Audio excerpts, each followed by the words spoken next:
Bonjour à tous et... Non, attends, ça marche pas, attends, coupe le jingle, voilà, on est mieux là quand même, non? Bon, allons droit au but, cessons de rigoler. Oui, vous avez compris, pas d'hebdo ce lundi matin, je m'en excuse, je suis vraiment désolé, c'est pas du tout prévu. Il se trouve que j'étais pas du tout chez moi la semaine dernière pour Noël, et qu'en plus, vous l'entendez, je suis très malade, donc même en fin de semaine où j'étais un peu revenu, eh bien, j'avais pas de voix, je toussais, bref, j'étais malade, on n'a pas pu enregistrer avec Baptiste, donc pas d'hebdo prête pour ce lundi matin, malheureusement, encore une fois, je m'en excuse. Mais donc, ce que je m'étais dit, c'est que peut-être je pourrais repasser une ancienne émission, pourquoi pas Shabazz Mohamed, éventuellement, pour ne pas vous laisser sans rien. Mais en fait, il y a une meilleure occasion qui s'est présentée à moi. Les coïncidences sont merveilleuses. C'est l'anniversaire de LeBron James. Les 40 ans de LeBron actuellement, c'est presque comme si c'était fait exprès, qu'on repoussait l'hebdo de un jour.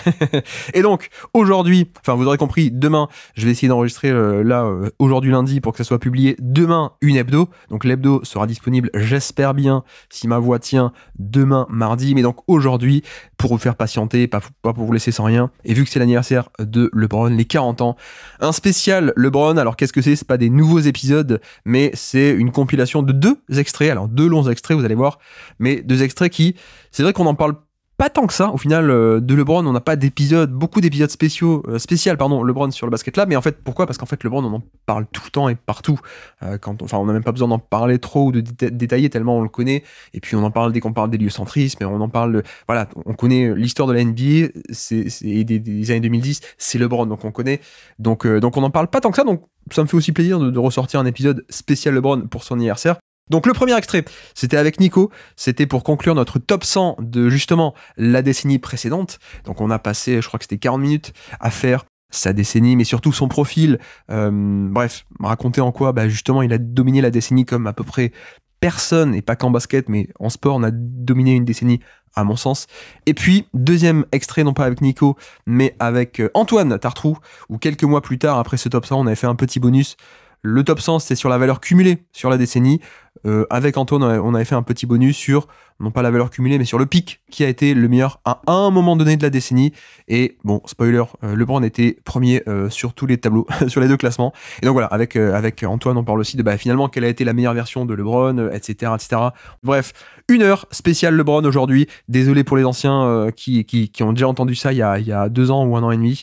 Voilà, de quoi vous faire patienter pour demain. Je m'excuse encore une fois de ce contretemps. J'arrête de parler, je vous laisse avec Nico et Antoine pour parler de LeBron, cette heure spéciale LeBron. En régie, on remet le jingle, voilà, on est parti. Bienvenue dans le Basket Lab.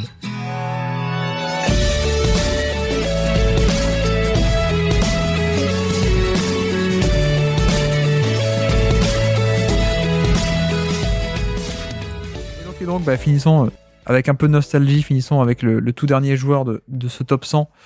Finissons avec LeBron James, évidemment, notre tout dernier joueur à classer. LeBron James, que tout le monde connaît, mais rappelons-le, 10 saisons sur la décennie, évidemment.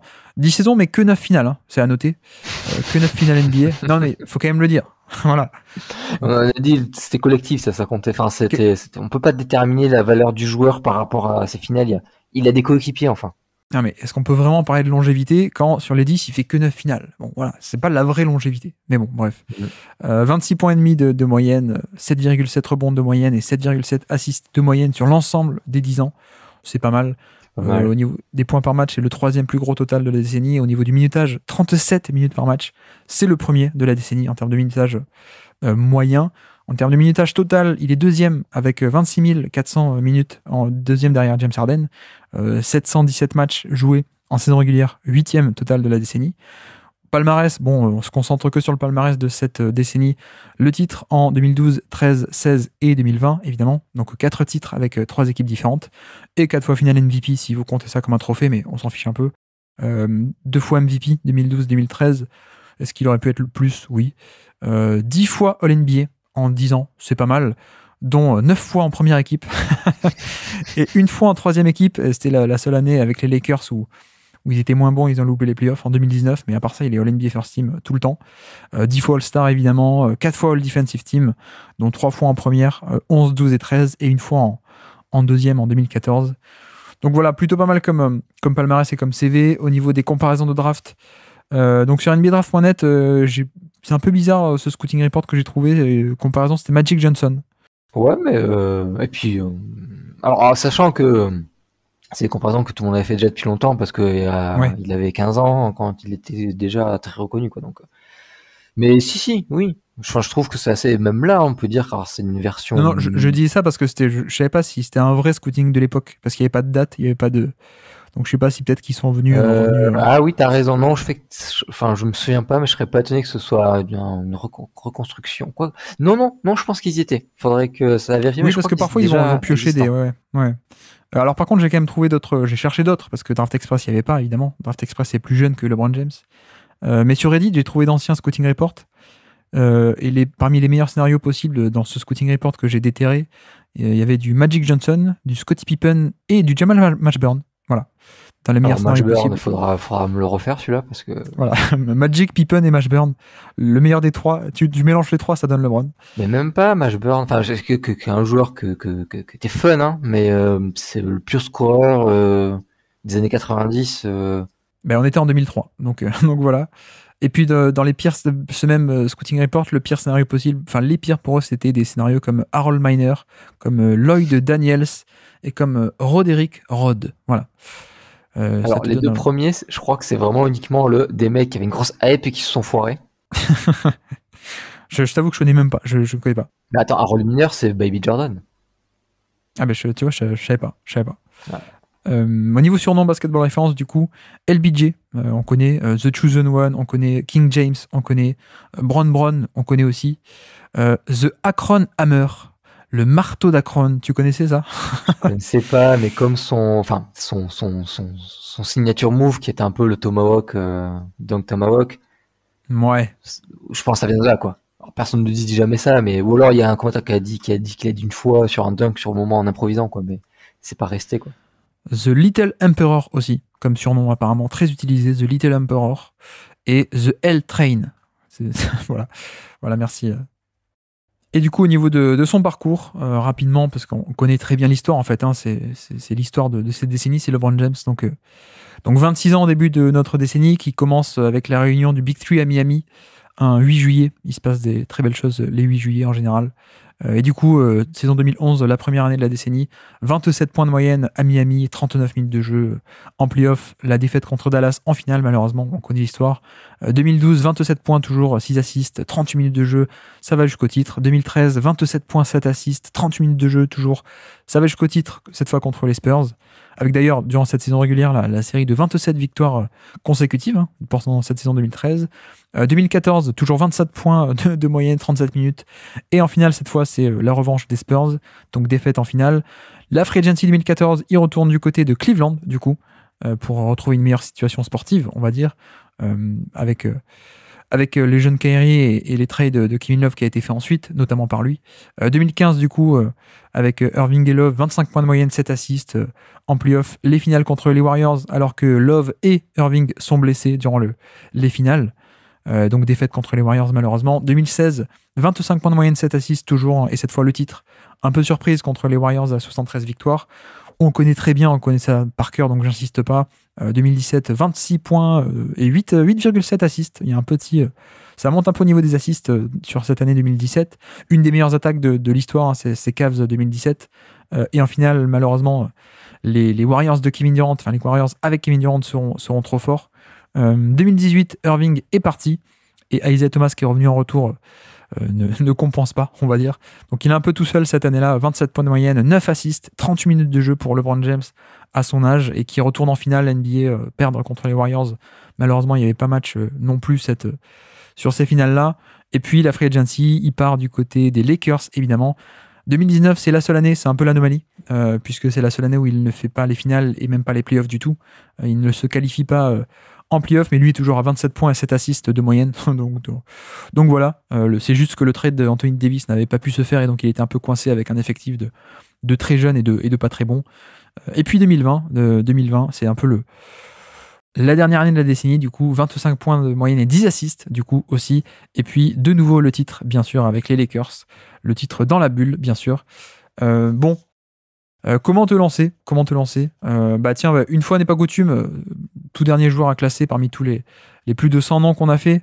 une fois n'est pas coutume, commençons par le classement. Je pense que tu seras d'accord, il est premier de manière assez incontestable. Donc voilà, maintenant essayons d'expliquer en quoi. Parce que c'est quand même un joueur qui a dominé la décennie de bout en bout, comme rarement, voire même comme jamais un sportif ne l'a fait sur une décennie. Ouais, j'ai pas la moindre idée de comment attaquer ça. Donc on part sur le classement. Donc déjà, bon, je pense que tout le monde a à l'esprit que la question c'est est-ce qu'il est numéro 1, est-ce qu'il est numéro 2, est-ce qu'il est numéro 3. Et donc lui, pour coup, il a les 10 ans complets, il a le gros minutage, il a plein de matchs de playoff, enfin il a là-dessus les gros plus. Et déjà rien qu'avec ça, il prend un peu l'ascendant sur, il prend des plus sur d'autres joueurs comme les Harden, les Durant, les Curry. Au niveau du passing, du playmaking, mais vraiment dans sa partie la plus absolue, avec ce côté anticipation, ce côté contrôle de tout le terrain, ce côté gestionnaire, ce côté tout en fait, il est élite et je pense même qu'on peut le mettre meilleur. Je pense qu'il y a un match avec sur la décennie, un match avec James Harden et alors, comme ça un peu sans y avoir réfléchi plus que ça, mais je le mettrais au-dessus d'Harden avec cette même capacité d'anticipation, mais peut-être avec plus de surprises encore, plus de choses un peu qu'on n'a pas vu arriver, plus compliqué. Et je dirais aussi meilleur gestionnaire, plus le côté je dois faire une passe à celui-là parce que à ce jour-là parce qu'il est chaud ou passer une passe simple, il l'a fait. Il a fait plus qu'un Harden qui va peut-être chercher beaucoup plus la passe que lui veut faire que la passe simple qui fonctionne. Aussi plus gros lâcheur de ballon aussi que Harden, même s'il y avait des côtés un peu où il dominait la balle, mais une meilleure notion de faire vivre le collectif. Donc voilà, en termes de playmaking, tu m'arrêtes quand tu veux sur le playmaking, si tu veux intervenir. Je pense pour moi il est le meilleur de la décennie. Derrière Boris et Ricky Rubio évidemment, mais ça vous le saviez. Sur le scoring, je pense que là où c'est peut-être là où il est un peu derrière Curry, Harden et Durant. Mais t'as quand même un score d'élite absolu avec une espèce de grosse efficacité, une grosse régularité tout le temps. Avec en plus, lui, pourquoi il est 10 ans complètes où il y a toutes les défenses qui sont en train avec et qui ont leur peinture de guerre sur le visage, plan de bataille sur le terrain. Enfin, c'est pas où au début tu as Harden et Curry où ils ont des années où ils sont un peu moins attendus, où ils sont un peu moins surveillés, où ils portent pas l'équipe. Ou quand ils le font, il y a des défaites, c'est pas très grave. Donc il y a un côté un peu plus éprouvé de LeBron James, même si ça atteindra pas les sommets d'efficacité d'Harden et Curry, ça restera suffisamment pas loin. Le tout en n'ayant pas un shoot à 3 points super fort. Mais voilà, un peu en toutes circonstances. Donc ça, même s'il est un peu derrière, il est superbement haut. Et puis tu as en facteur très très différenciant la défense, avec ce côté un peu très très complet, un peu partout et un peu ce que l'équipe a besoin, avec la possibilité d'être très fort en homme, très fort dans le off-ball. Alors oui, il y a eu des années de croisière où il lâche la défense mais ça avait ce côté sans dommage pas de saison régulière parce que c'est pas là où ça comptait, parce que de toute façon l'équipe elle gagnait très, très fortement. Du coup, j'ai pas envie, je sais pas si t'es d'accord avec moi, mais j'ai pas envie de compter négativement ces saisons régulières mauvaises défensivement, parce que derrière, quand c'était en playoff, ça revenait très bien. Et en plus, un tel volume défensif que je me sens pas obligé de considérer qu'il est dans les immenses défenseurs de cette décennie. Et pour finir, pour pas en plus faire trop, t'as un peu ce côté où ce joueur, tout ça, il a été constant dans presque tout contexte en fait, parce qu'il a eu l'occasion de changer beaucoup d'équipes, changer beaucoup de coéquipiers, changer beaucoup de situations, même de coach, de style de jeu, tout ça. Lui, il est toujours, alors peut-être parce que c'est lui justement le système, l'équipe, le jeu, mais t'as toujours ce même joueur élite plus dans toutes circonstances. Là où t'as le Harden qui a été optimisé par notamment Mike D'Antoni, t'as Stephen Curry qui a aussi été optimisé par Steve Kerr. LeBron James, t'as même pas besoin d'optimiser, il est optimisé tout seul, quoi, tu vois. Je me rends compte que tu es en train de de faire l'argumentaire pour le classement, pourquoi est-ce qu'on le mettrait un devant tout le monde, alors qu'en fait, pour moi, c'était acquis. Il n'y avait pas besoin de le faire, cet argumentaire. C'était ça. C'est que surtout, les évidences s'expliquent, quoi. Non, mais on est vraiment sur un niveau, je trouve, encore une fois, de domination d'une décennie de bout en bout qui est absolument phénoménal, parce que effectivement, bon, on a 9 finales sur 10, c'est un peu dommage qu'on n'ait pas 10 sur 10, hein, mais non, mais blague à part, 9 finales sur 10, c'est incroyable, et surtout considéré comme le meilleur joueur du monde pendant littéralement les 10 ans. Je pense qu'il y a certaines années, un peu par-ci par-là, il y a peut-être eu un peu des conversations avec un tel ou un tel, mais clairement considéré comme le meilleur joueur du monde pendant ces 10 ans, et 10 années durant lesquelles l'équipe de LeBron James était là où une des 2 ou 3 candidates au titre assez clairement également. Et ça, c'est vrai que ce niveau de domination d'un sportif, ou là en l'occurrence d'un basketteur sur une décennie, de bout en bout, c'est quand même quelque chose d'assez incroyable, assez extraordinaire.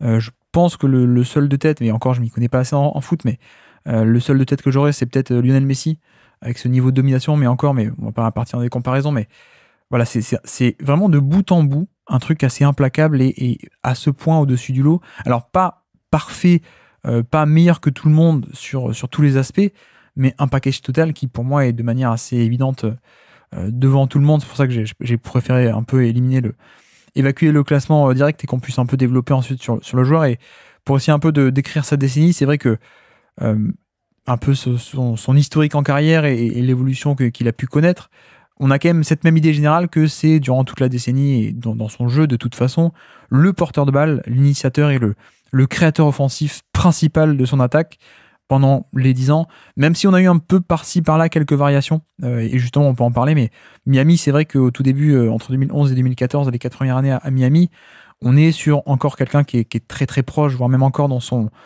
prime athlétique, on va dire, qui est une machine pour faire des drives, une machine de transition, et qui en plus à Miami a pris beaucoup de volume musculaire, qui est beaucoup plus puissant et beaucoup plus lourd qu'il pouvait être durant sa première année, sa première période à Cleveland avant notre décennie. Et il y a ce côté post-up qui développe, il y a ce côté drive and kick primordial dans cette attaque de Miami. Et mine de rien, le fit avec Dwayne Wade n'est pas idéal, je trouve, parce que lui aussi est un peu... Wade est comme lui, hein, pas un top jump shooter et quelqu'un qui est plutôt un moteur d'attaque comme LeBron James, sur drive notamment. Donc, pas idéal le fit en soi, mais un niveau d'efficacité pour LeBron James qui tu disais qu'il était moins efficace que des Harden ou Curry. Je suis un peu en désaccord. Il y a que Curry qui a été largement au-dessus, enfin largement, qui a été un peu au-dessus de lui, mais notamment en termes de... Donc au niveau de l'usage, il est 30% d'usage les 4 ans à Miami. Et au niveau de l'efficacité, il fait du plus 10% par rapport à la moyenne, ce qui est déjà incroyable. Plus 15% la deuxième année. Et ensuite, en back-to-back, il fait plus 20%. 2013 et 2014, il fait plus 20% par rapport à la moyenne. Donc 120 de true shooting plus. C'est incroyable et personne n'a jamais fait en back-to-back plus 20% des saisons à 120 de true shooting plus. Curry a fait un pic à 124. Durant a fait par-ci par-là des saisons à 121, je crois. Mais en back-to-back d'efficacité, c'était de n'importe quoi, cette version-là de Miami de LeBron James. Bref, tu m'interromps hein, si tu veux rajouter des trucs. Ah vas-y, je t'écoute. Du coup, ensuite, il arrive à Cleveland et je trouve qu'il y a un peu une évolution où ça devient un peu plus un passeur de pick and roll, mais c'est un peu dû à l'époque aussi, peut-être on va en reparler. Le fit est meilleur aussi avec Kyrie, avec Irving. Il y a l'évolution du jeu avec plus de spacing, mais voilà, Irving était quand même plus shooter que Wade et il y avait un meilleur fit de ce côté-là. Je trouve aussi qu'on commence un peu à rentrer dans cette période où LeBron est moins à fond sur les saisons régulières à Cleveland à partir de 2015, du coup à son retour. C'est moins la folie furieuse qu'on a pu avoir les 4 années à Miami. Mais bref, et donc au niveau de l'usage, toujours au niveau des 30% d'usage, et l'efficacité, ça chute légèrement, c'est-à-dire qu'on n'est pas sur le monstre de Miami, mais on est encore sur des scores excellentissimes, 109, donc plus 9%, plus 9%, plus 12%, plus 12% pour les 4 années à Cleveland du deuxième passage. Et puis enfin, le dernier passage aux Lakers, où là, on est vraiment assez loin de son pic athlétique, mais on est plus sur une version encore plus puissante et toujours aussi cérébrale, du coup. Et en termes d'efficacité, par contre, on a une vraie différence où il est à peine entre guillemets à plus 5% et plus 2% en 2020. Donc là, on commence un peu à voir le déclin athlétique, mais avec, mine de rien, toujours cette valeur de playmaking, comme tu décrivais, où assez clairement, oui, je pense que c'est effectivement le meilleur playmaker de cette décennie. J'ai des points à rajouter aussi un peu plus généraux, mais sur ce parcours et sur l'évolution, son évolution dans sa décennie, est-ce que tu as des choses à rajouter, à préciser ? Oui, mais je pense qu'on peut me mettre dans la catégorie de ces points positifs, cette évolution. Tu disais qu'il y a des changements, mais je pense qu'il y a aussi une forme d'adaptation Oui. aux ses coéquipiers. Parce que alors, tout à fait justement de Dwayne Wade, où alors les deux joueurs ont fait des efforts pour s'ajuster, mais ils l'ont fait quoi. LeBron James a aussi a un peu développé son jeu sans ballon à ce moment-là. Après, tu parles de Cleveland, pick and roll, tout ça, mais effectivement, il y avait une équipe qui était un peu plus formatée pour, mais aussi c'est aussi l'époque aussi. LeBron James, il surfe sur les époques. Je dirais pas que, tu vois, on parlait de Curry un peu, qui est un peu dans les pionniers, qui est un peu dans ceux qui, pas vraiment les premiers, mais ceux qui lancent la révolution, qui sont partis qui l'embrassent. James Harden, on peut dire ça aussi avec le pull-up, le step back, aussi ce côté très héliocentré à l'extrême, ces lancers francs, ça. LeBron James, c'est plus c'est pas forcément lui qui dit tiens, c'est une bonne idée ça, je vais le mettre en avant. C'est plutôt l'idée installée et moi je rentre dedans et je fais et puis je suis plus fort que vous dans ce que vous avez inventé. En fait, c'est quel que soit l'état de la ligue et quel que soit l'état du jeu, en fait, c'était le meilleur quoi. c'est un peu ça quoi. Et puis c'est aussi son intelligence de jeu quoi. C'est ce côté, il y a une situation de jeu. Dans ma tête, je sais un peu quelle est la meilleure. Et en attaque comme en défense, ça marche pas, mais il y a la maîtrise de la situation, de savoir quoi faire. Et quand il fait cette finale face aux Golden State Warriors, où il y a pas Kevin Love, il y a pas Kyrie Irving, il y a plus je sais plus qui. Enfin, c'est LeBron James et l'équipe C contre les Warriors. Ouais. Il y a les premiers matchs où à lui seul presque il tient la dragée haute, alors avec un style de jeu pas très beau, mais c'est du pur jeu dos au panier, ou un peu drôle, où il partait de la ligne des 3 points, il reculait jusqu'au panier pour après faire son jeu poste bas. Mais c'était ce qu'il fallait faire avec les éléments qu'il avait à disposition, et tu peux pas plus optimiser que ça en fait, tu vois. Et c'est ça, LeBron James. Et tu vois, si je peux un peu, on parlait de, tu vois, j'explique l'évidence.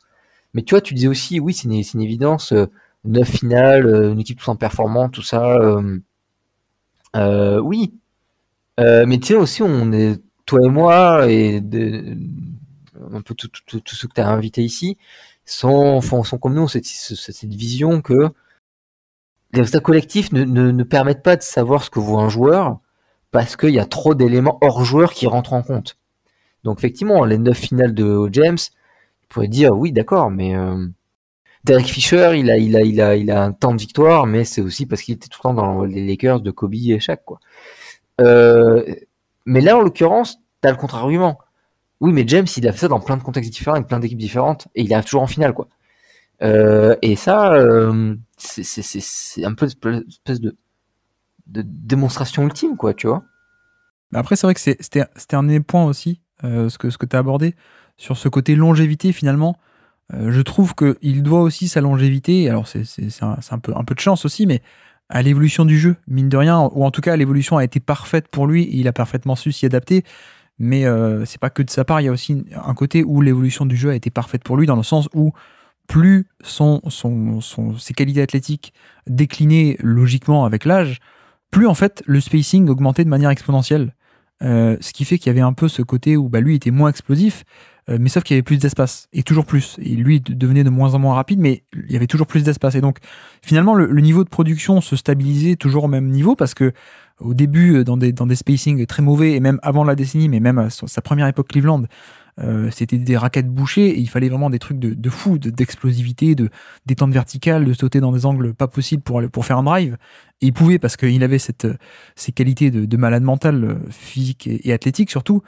Et plus la décennie avançait, moins il avait ça, mais en même temps, plus il y avait d'espace, et plus il y avait de spacing, et plus les chemins de drive étaient ouverts. Donc ça s'est excellemment bien mis pour lui, ça c'est bien... C'est bien tombé. C'est bien tombé, exactement. Donc il y a ce côté-là, spacing, mais en plus, le fait d'avoir autant de spacing et autant d'espace, ça a aussi débloqué beaucoup le jeu sur pick and roll, ce qui lui-même a beaucoup débloqué toutes les qualités de decision making, de prise de décision et de playmaking plus généralement de LeBron James. Et ça aussi, ça a été assez favorable à son jeu, cette évolution-là qui va dans son sens et qui est chanceuse, parce que le début de la décennie, on n'est pas autant sur du jeu en pick and roll, on n'est pas autant sur ce genre de jeu de périmètre, et donc ça aussi, en vieillissant, il perdait un peu des qualités physiques athlétiques de manière logique, mais sauf que comme il y avait toujours plus d'espace et toujours plus de jeux en pick and roll, il a pu maintenir et être toujours le meilleur joueur du monde parce que il pouvait s'appuyer un peu moins sur cette explosivité d'élite, mais beaucoup plus aussi sur ce côté cérébral où c'était un ordinateur humain et c'était hyper intelligent, tout ce que tu veux, et un manipulateur de défense et tout ça, quoi. Donc il y a ce côté longévité, pour moi, est un premier point clé sur le cas de LeBron James, où l'évolution du jeu va parfaitement dans son sens et lui a aussi parfaitement su s'y ajuster, pardon. Et puis j'avais un autre point aussi par rapport à son profil, où c'est vrai que c'est un profil de star qui est quand même moins flexible que certains comme Stephen Curry ou Kevin Durant, parce que moins de jeux sans ballon, moins de shoot, etc. Donc moins flexible de ce côté-là, mais quand même plus flexible, et je trouve largement plus flexible que certains modèles héliocentriques du genre justement James Harden. Et c'est là aussi où c'est un peu le meilleur des deux mondes de ce côté-là. Et d'ailleurs, pour ajouter aussi, c'est également un scoreur qui, je trouve, est plus implacable que quelqu'un comme Chris Paul. Oui, Chris Paul qui a clairement. aussi un bon équilibre scoring-passing, mais LeBron, c'est la version de Chris Paul, mais qui est beaucoup plus implacable au scoring et qui n'a pas les mêmes limitations que peut avoir Chris Paul. Donc vraiment, c'est le meilleur de tous les mondes, si on peut dire. C'est-à-dire, il n'est pas autant flexible que des joueurs off-ball comme Curry ou Kevin Durant, mais c'est un bien meilleur porteur de balle et créateur balle en main que ces joueurs-là, et playmaker. C'est quelqu'un qui est beaucoup plus flexible que James Harden balle en main, qui mine de rien était assez rigide dans l'écosystème qu'il avait besoin pour se développer.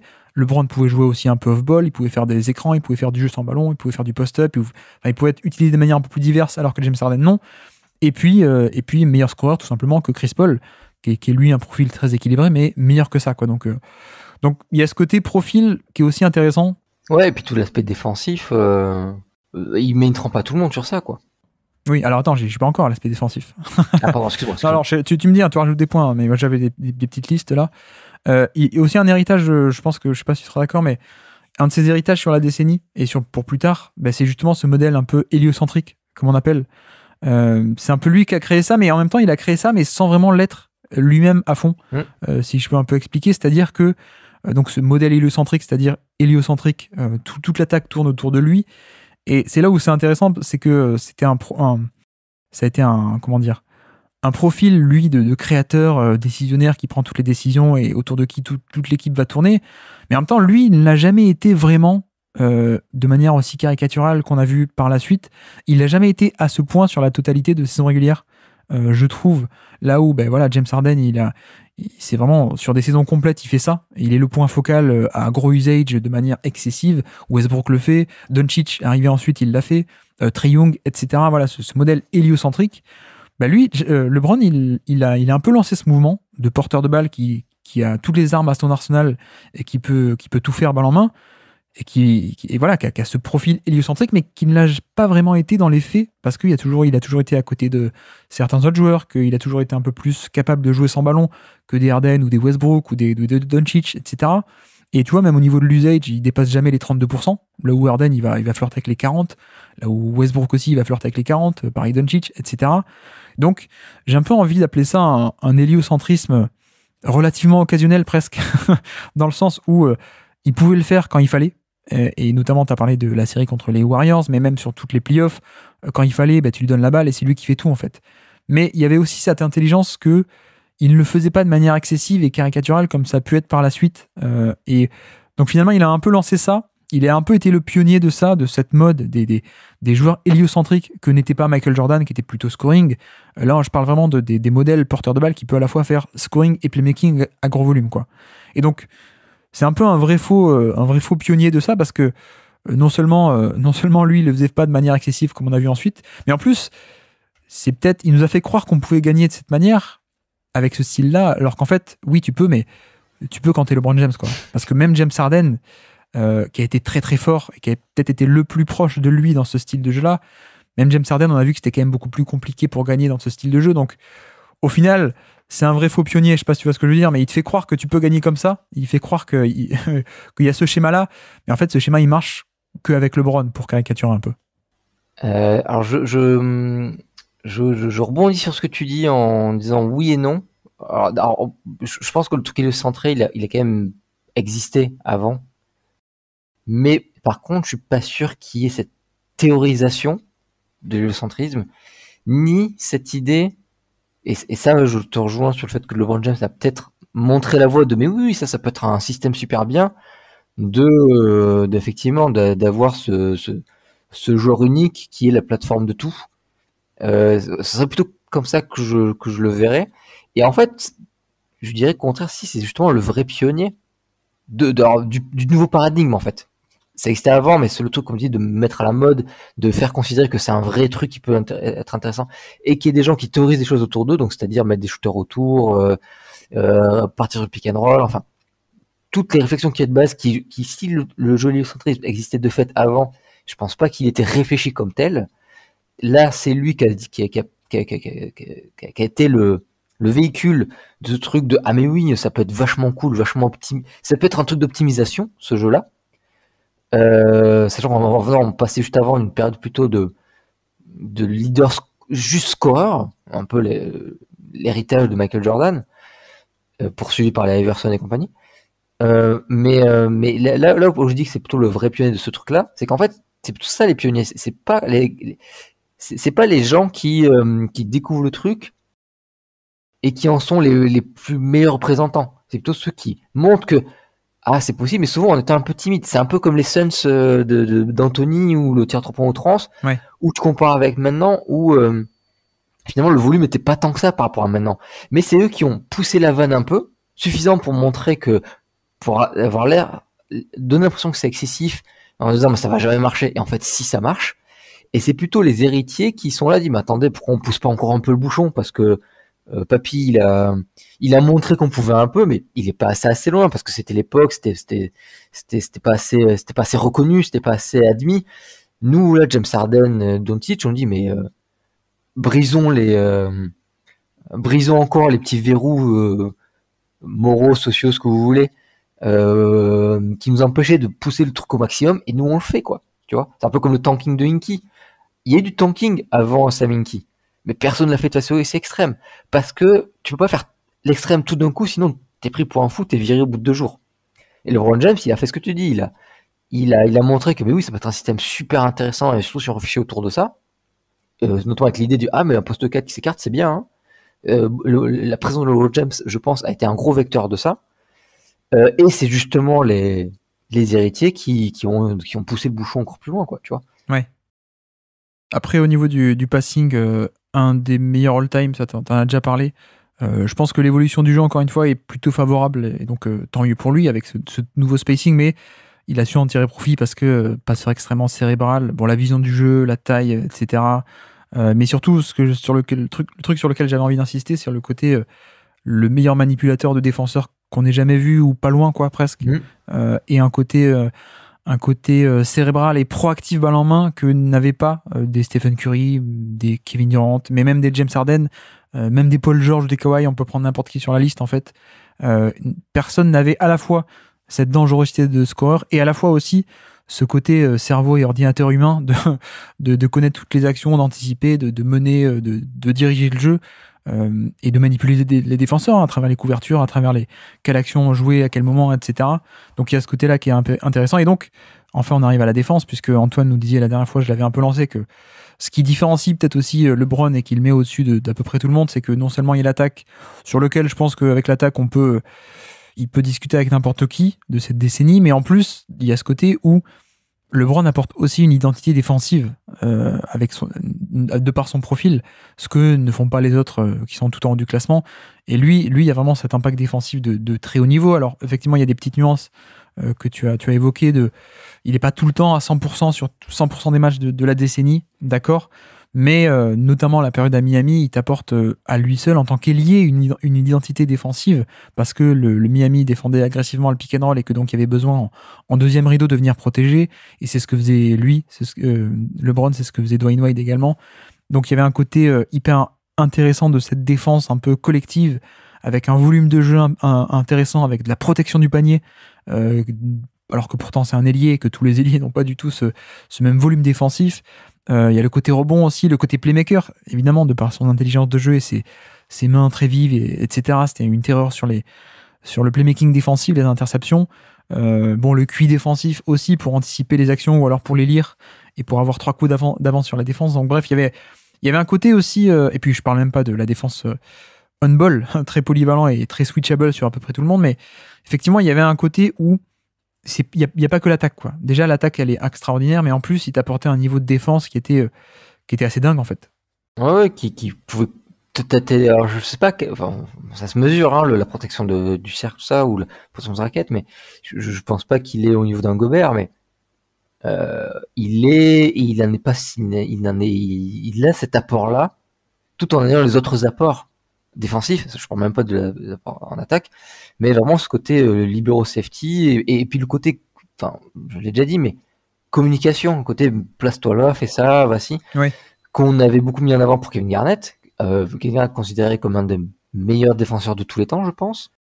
Il avait ça. Alors, je sais pas si je dirais jusqu'à dire qu'il élite dans chacun de ses domaines, mais il a B+ dans chacun de ses domaines. À partir de là, ta défense, elle est plutôt en bonne posture, quoi. Oui, effectivement. Après, je pense qu'il est élite, par exemple, en protection du panier pour le poste d'ailier. Mais effectivement, si tu le compares à des Gobert, non. Mais tout à fait. Mais il y avait un package défensif total qui était assez impressionnant. Donc voilà, je pense qu'on a à peu près fait le tour des gros points principaux à discuter sur son profil. Ouais, tu peux même partir sur son côté leader, des machins où clairement pour le coup c'est un rugby qui se voit. Il n'y a pas tout qui était bien, hein, mais les gens le suivent, quoi. Les gens sont derrière lui. Quand c'est lui l'autorité, tant par son jeu que par.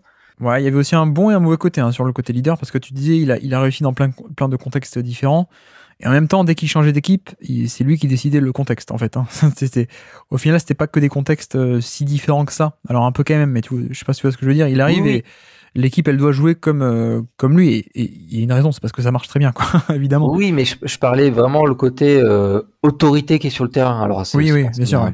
Passé, mais tu fermes ta gueule, quoi. C'est ça que tu peux ne faire que avec lui, quoi. Et toute la pression qui va avec, la responsabilité, le côté, c'est lui qu'on va regarder, c'est lui qu'on va dire, bon, on fait quoi là, Kevin Love, Kyrie Durant, Kyrie Irving, tout ça sont blessés, on a les Warriors, qu'est-ce qu'on fait? Bah vas-y, le problème, je vais faire un truc et vous me suivez et puis on voit où ça va, quoi. Je pense que c'est un truc qu'il a porté 10 ans et plus que ça, qu'on n'ont pas.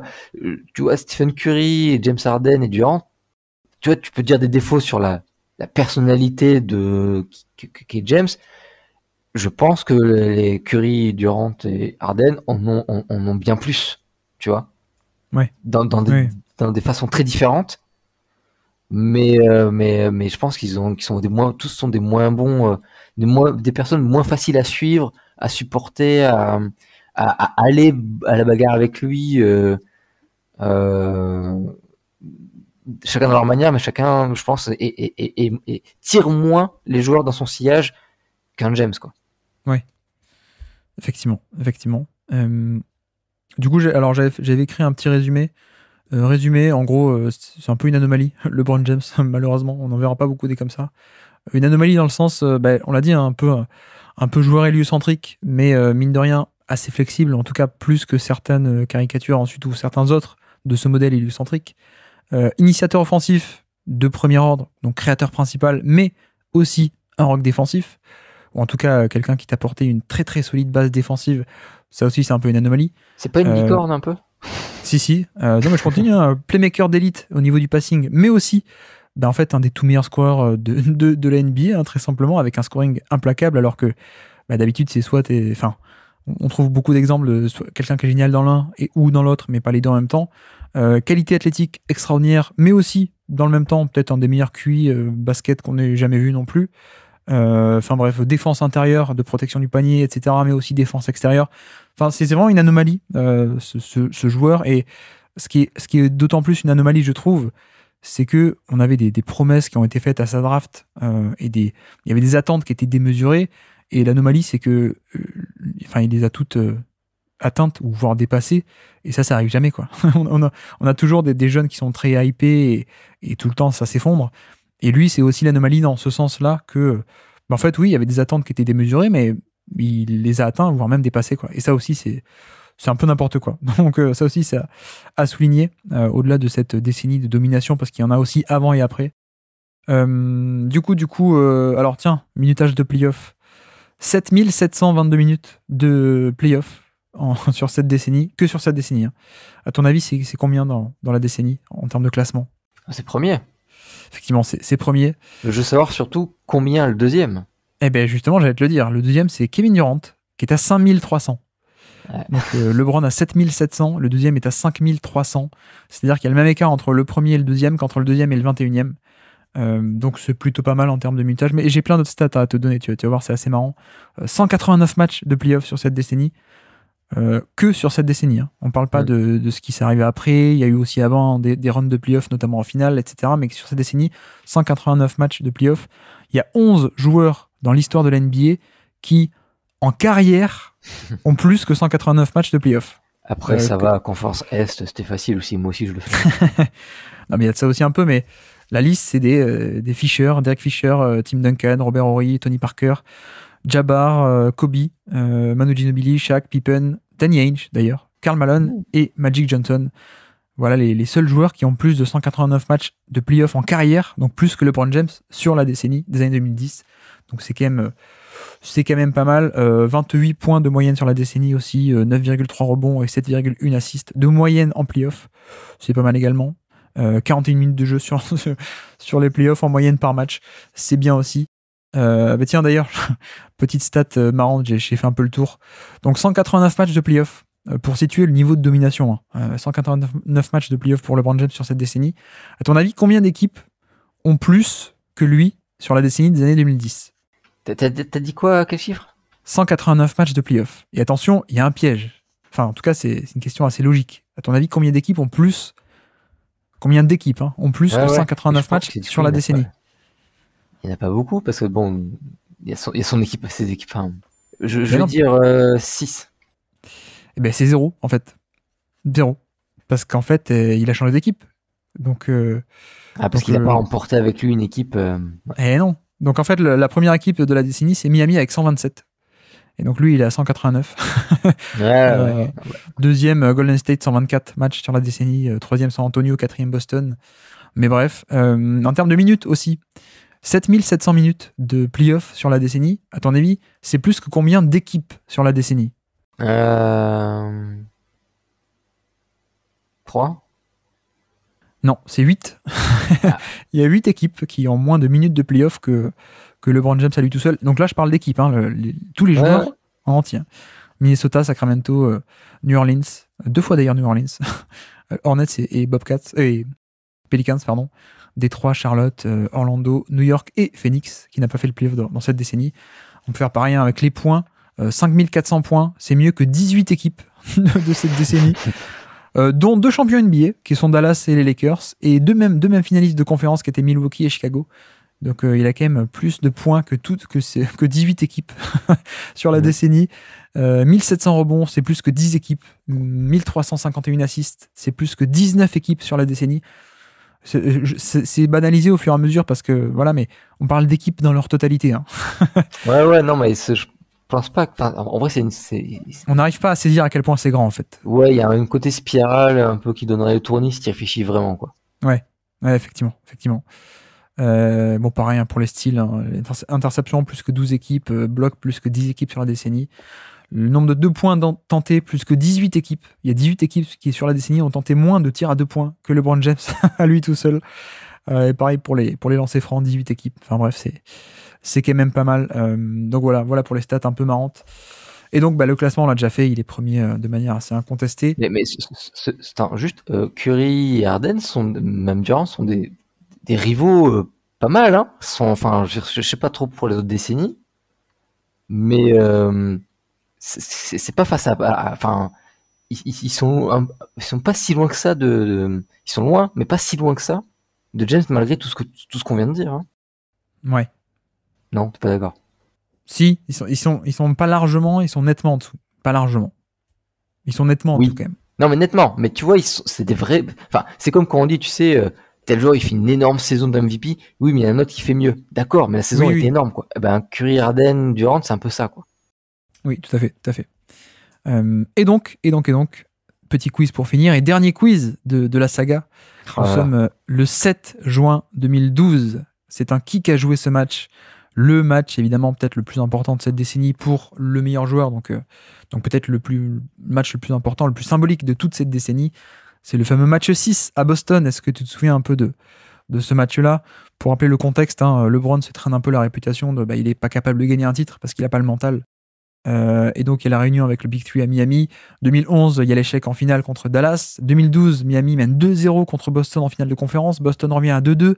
Paul Pierce au match 5. Game winner sur la tête de LeBron James. Il passe à 3-2. Et donc, ils sont à la maison pour conclure 4-2 pour aller en finale, Boston. Et là, match 6, LeBron se réveille. Ce match de légende. Nico, est-ce que tu es capable, avec sa legacy on the line, comme on dit, est-ce que tu es capable de me citer des joueurs qui ont joué ce match légendaire? Donc LeBron James. Ouais. Je crois que j'ai resté sur Boston d'abord. Ouais. Donc Pierce, Garnett, Perkins, Ray Allen, Perkins, Rondo. non. Perkins, il a OK ici, Perkins. Donc Javelin, du coup. Je crois que Javelin, c'est l'année où il se fait opérer du cœur. Donc en plus, il est pas là. Ouais. Donc Rondo, Pierce, Garnett, oui. Les Leon Poe, les Glenn Davis. Non, là, t'es plutôt sur le cycle 2008-2010, là. Eh bien voilà, c'était une belle liste, n'est-ce pas? Tu l'as dit, Ray Allen ou pas? J'ai dit Allen, ouais. Alors, qui était l'autre arrière? Un arrière jeune défensif. Avery Bradley. Avery Bradley, effectivement. Le poste 4, c'était un poste 4 d'Orlando, je crois, à la base. Ah, Brandon Bass. Exactement, Brandon Bass. On avait un Français aussi dans cette équipe, un ailier. Mike Pietrus. Exactement. Tu te souviens pas de ça, de Mike Pietrus qui... Si, bah maintenant que tu me parles ici, c'était le Facteur X. Ouais, tout à fait, tout à fait. On avait un ancien meneur de Milwaukee, qui a été vieux et meneur backup.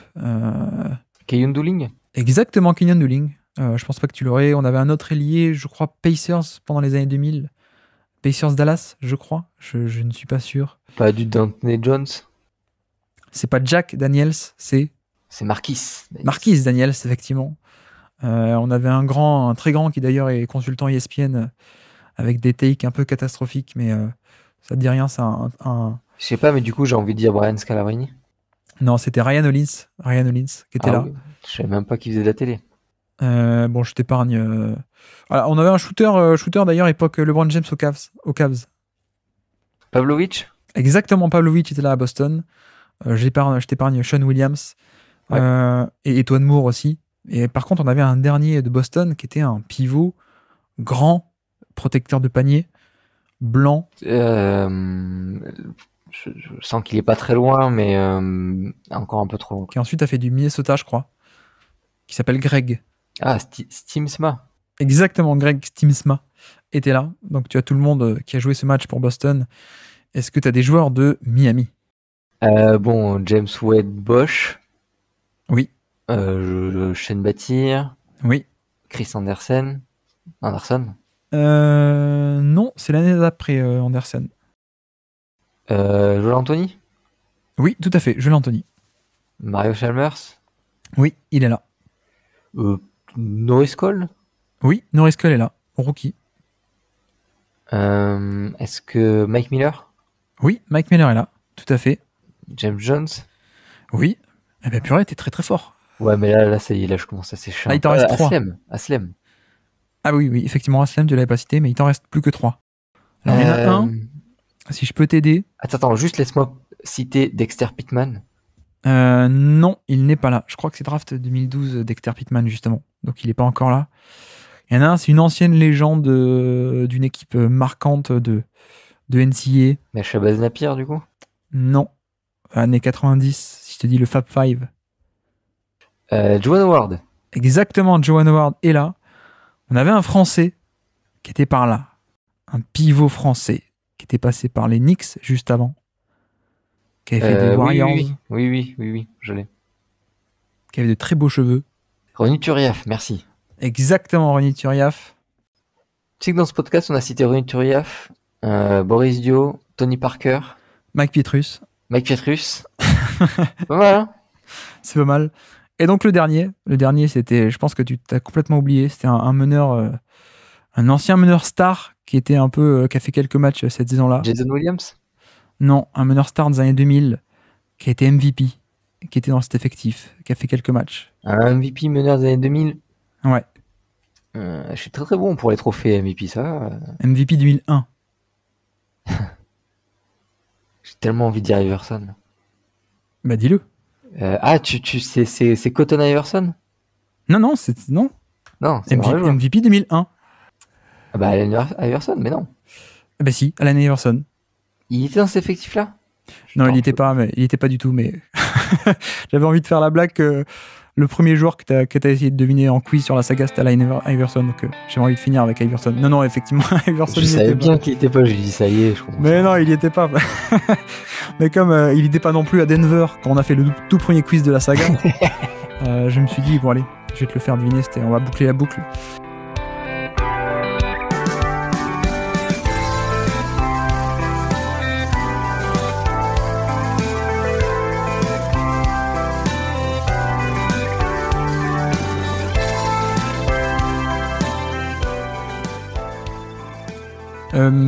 Oui, donc quel est un peu le but aujourd'hui? Comme vous le savez, peut-être ou d'ailleurs peut-être pas, on a fait un top 100 de la décennie précédente. Donc un top 100, c'était une saga de l'été dernier qui a un peu duré malheureusement. Mais donc c'était un classement des valeurs cumulées. Et c'est vrai que c'est un format que je trouve assez représentatif qui a marqué une décennie sur toute la longueur. Et d'ailleurs, la valeur cumulée est assez intéressante pour la majorité des joueurs, mais c'est vrai que pour le cas des stars et des tout meilleurs de NBA, c'est peut-être un peu frustrant parfois de dire lui il va au-dessus de lui parce qu'il a fait un an de plus ou un an de moins. Donc pour le coup, le format de qui a non pas la meilleure valeur cumulée sur les 10 ans, mais qui a eu le meilleur pic est un format plus intéressant pour le lot du classement, et donc c'est ce qu'on va essayer de faire aujourd'hui sans pression, mais voilà, c'était un peu pour compenser, parce que effectivement la valeur cumulée entre des stars, finalement on comparait peut-être plus le kilométrage que le vrai niveau parfois. Donc on va essayer de réparer ça aujourd'hui, entre guillemets, avec un classement des meilleurs pics de la décennie. Et comment est-ce qu'on définit pic, puisque vous savez que je suis un peu un malade mental, donc même ça il faut le définir. Pic, je me suis dit 3 saisons. Donc il faut être bon pendant 3 saisons. On prend qui a été le meilleur sur un laps de temps de 3 saisons, c'est ce qui représente un pic. Et je me suis dit, on va dire 3 saisons en 4 ans. On peut admettre en 4 ans parce que il y en a certains qui ont eu des blessures pendant leur prime, justement, pendant leur pic. Donc on va dire, on peut prendre 3 saisons en 4 ans. C'est un peu la petite astuce. On rappelle aussi que la décennie pour nous, c'est de 2011 à 2020, puisque c'est la manière correcte de définir une décennie. Donc saison 2011 à saison 2020. Numéro 1 qui a eu le meilleur pic de la décennie. La question très simplement, Antoine, est-ce que LeBron James, qui était déjà numéro 1 de longévité, est-ce que LeBron peut être inquiété ou pas sur ce côté, le pic sur 3 ans? Je crois pas. Ouais. Pour toi? Non, je pense pas. Bah, je sais plus qui c'est qui a fait LeBron James, mais pour moi, en fait, offensivement, pour moi, il peut être inquiété, mais si on y rajoute l'impact défensif qui est derrière, non. Oui. Je veux dire, voilà, c'est, pour moi, parmi les premiers noms, c'est le seul qui est d'un calibre, on va dire, qui est à son pic et calibre à la fois MVP, et dans le sens MVP un peu offensif, tout en étant capable, c'est un joueur qui aurait eu un titre de défenseur de l'année, ça aurait pas été immérité non plus, quoi. Donc, pour moi, en fait, c'est le seul qui possède cette combinaison-là, et en plus, voilà, cette combinaison défensive, je veux dire, cet aspect défensif, il a rien de conjoncturel, quoi. Ça pouvait être applicable de manière extrêmement différente.